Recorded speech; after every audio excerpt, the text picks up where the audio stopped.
उस दिन तवांग जाना था, तवांग के शायद ऊपर मॉकड्रिल के लिए। अच्छा। तो ऑपरेशन सिंदूर चल रहा था, तो उसी के दौरान मॉकड्रिल होती है ना, तो उसके लिए जा रहे थे।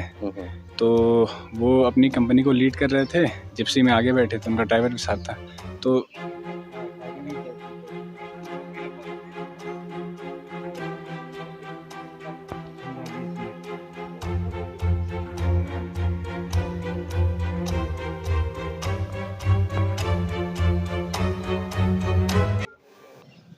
जय हिंद साथियों, अभी हम मौजूद हैं अपने ज़िले आजमगढ़ में ही और दीदारगंज थाना के अंतर्गत ये ग्राम संग्रामपुर है। बीते 14 मई को एक यहाँ के सूबेदार होते हैं, प्रेम शंकर नाम होता है, जिनकी किसी संदिग्ध परिस्थितियों में डेथ हो जाती है। और आपको बता दें कि आज उनका राजकीय सम्मान के साथ अंतिम संस्कार होगा। बड़ी संख्या में यहाँ पर ग्रामीण है और अभी हम उनके घर पर ही मौजूद हैं। थोड़ी देर में बनारस से भी शव आने वाला है और बड़ी ही संख्या में क्षेत्र के ग्रामीण उपस्थित है। और आपको बता दें कि ये बेहद दुखद घटना है हमारे क्षेत्र के लिए और क्षेत्र के गौरव ही थे वो। और कैसे क्या है घटना की पूरी जानकारी आपको उनके बेटे से मिलाएंगे और परिजनों से भी उनकी राय जानेंगे और क्या है आगे का सारा विवरण आपको लाइव प्रसारित होगा हमारे चैनल के माध्यम से। और आजमगढ़ ज़िले के लिए बहुत ही दुखद खबर है। पिछले कई दिनों से उनका इलाज चल रहा था कोलकाता में और अभी थोड़ी देर में ही बॉडी आने वाली है। तो चलिए मिलाते हैं उनके परिजन से और पूरी घटना की आपको जानकारी देते हैं। तो अभी हमारे साथ उस सैनिक के बेटे हैं और आपको पूरी घटना की हम जानकारी देते हैं। क्या नाम बाबू आपका? मेरा नाम आदित्य है। आदित्य, कैसे क्या घटना हुई थी? घटना ये हुई थी कि सुबह 5:30 बजे पापा नॉर्मली कॉल करते हैं, तो माँ से वीडियो कॉल किया। उसके बाद मेरे से बात की, मेरी पढ़ाई लिखाई के बारे में पूछा। उसके बाद उनको उस दिन तवांग जाना था, तवांग के शायद ऊपर मॉकड्रिल के लिए। अच्छा। तो ऑपरेशन सिंदूर चल रहा था, तो उसी के दौरान मॉकड्रिल होती है ना, तो उसके लिए जा रहे थे। तो वो अपनी कंपनी को लीड कर रहे थे, जिप्सी में आगे बैठे थे, उनका ड्राइवर भी साथ था। तो लगभग 8:20 के करीब उन्होंने मम्मी ने उनको कॉल किया, तब वो नाश्ता कर रहे थे।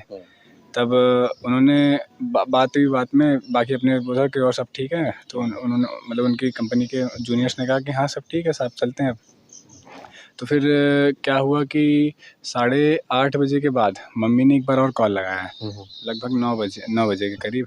तो 9 बजे पापा ने कॉल नहीं उठाया, तो मम्मी तो थोड़ी सी घबरा गई, क्योंकि ऐसा रहता है, कुछ भी रहता है तो पापा एक बार में उठा लेते हैं, कहीं भी हैं तो एक बार में मम्मी का कॉल उठा लें। तो 9 बजे लगाया, 10 बजे लगाया, 11 बजे लगाया, हम लोग 12:30 स्कूल से आ जाते हैं। तो उसके बाद क्या हुआ कि फिर जब मैं आया तो उसके बाद मम्मी ने फिर उस दिन थोड़ी टेंशन में थी, वो घबरा गई थी। मैं बोला क्या हुआ, तो बोले कि पापा फ़ोन नहीं उठा रहे। बोला ऐसे ही होगा, कुछ आज जा रहे होंगे कहीं।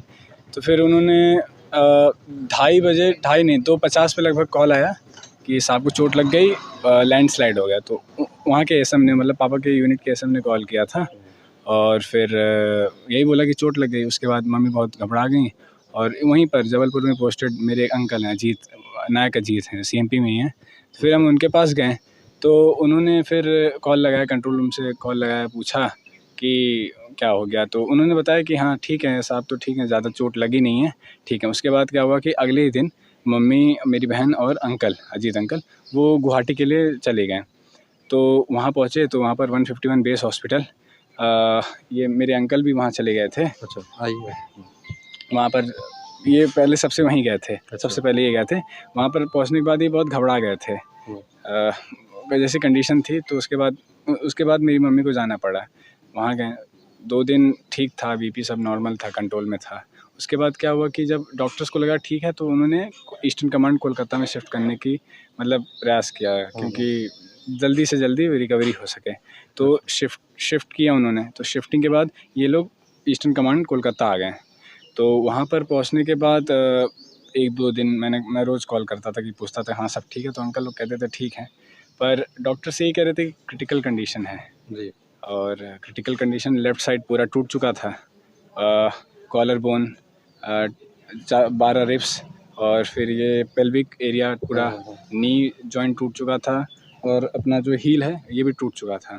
तो ये तो पूरा टूट चुका था, और ब्रेन में स्वेलिंग बढ़ने लगी, फिर बढ़ने लगी 21, 22, 23, और फिर 24 को क्या हुआ, मैं तो जबलपुर में ही था। तो फिर मैं 23 को गया कोलकाता। तो 23 को गया और 23 को मैंने दोपहर में पापा से मिला, तो देखा ठीक है कंडीशन, ऐसे सब दवा चल रही है, हाई डोजेस की दवा चल रही हैं। तो फिर 24 को मैं मिलने का टाइम रहता है कि आईसीयू में 12 to 1 PM मिल सकते हैं। तो 12 से 20 में हम लोग गए, मंदिर पूजा करके, तो फिर सुबह मिले।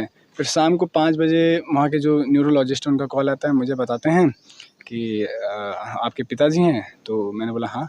बोले कि क्या है कि अभी क्रिटिकल कंडीशन है, उनका एक एक क्षण अभी बहुत कीमती है, तो या तो आज शाम या तो कल सुबह। तो ये उन्होंने बोला, मेरी बहन बगल में खड़ी थी तो मैंने फ़ोन काट दिया, बोला सब ठीक है। फिर हम लोग शाम को निकल गए टहलने, थोड़ा सा मन इधर उधर करने के लिए। फिर कॉल आता है, अंकल के पास ही कॉल आता है कि ऐसा हो गया। 7 बजे उनकी जो ब्लड प्रेशर था वो बहुत डाउन जाने लगे, तो डॉक्टर्स ने 7 से CPR देना शुरू किया, इलेक्ट्रिक CPR दिया। 7 से 7:20 तक उन्होंने CPR दिया और फिर 7:30 उन्होंने डिक्लेयर कर दिया कि वो अब नहीं है। तो यही सब हुआ था। किस पद पे थे वो? नायब सूबेदार थे। चलिए, ये थे उनके साथ, हमारे साथ थे उनके बेटे थे और भाई हैं आप। जी, अब बॉडी अभी आने वाली है, जी। कहाँ तक पहुँची है, कुछ सूचना है? अभी रनवे पे थी बॉडी, वहाँ से फ्लाइट निकलने वाली बाबतपुर थी। से? नहीं, कोलकाता से। अच्छा, कोलकाता से। अभी बाबतपुर पहुँचने वाली है। और अंतिम संस्कार कहाँ पे हो गई है? ये दुर्वासा हमारे। दुर्वासा धाम। जी। चलिए दोस्तों, आगे की वीडियो के लिए आप कंटिन्यू बने रहिए।